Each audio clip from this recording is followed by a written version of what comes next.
நவராத்திரி உருவான வரலாறு மற்றும் அதன் முக்கியத்துவம் உங்களுக்கு தெரியுமா? நவராத்திரி என்றால் 9 இரவுகள் என்று பொருள். அமாவாசையை அடுத்து வரும் 9 நாட்கள் நவராத்திரி எனப்படுகிறது.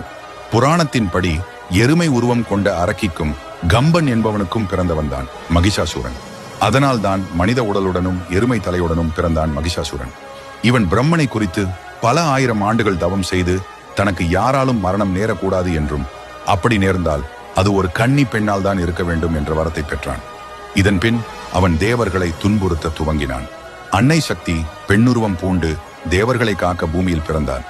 சக்தி தேவி மகிஷாசூரனுடன் போர் புரிந்து மகிஷாசூரனின் எருமை தலையை தனது சக்கரத்தால் வெட்டி வீழ்த்தினார். தேவர்கள் மகிழ்ந்தனர். மகிஷாசூரனிடம் போராடி போர் செய்து தேவலோகத்தையும் பூலோகத்தையும் காப்பாற்றியதால் மகிஷாசுரவர்த்தினி என்று சக்தியை போற்றினார்கள்.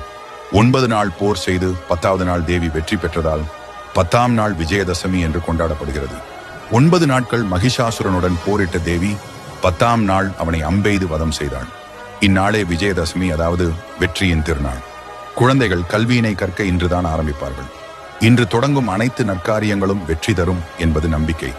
நவராத்திரியின் தனிச்சிறப்பே இது முழுக்க முழுக்க பெண்களுக்கான பண்டிகையாகும்.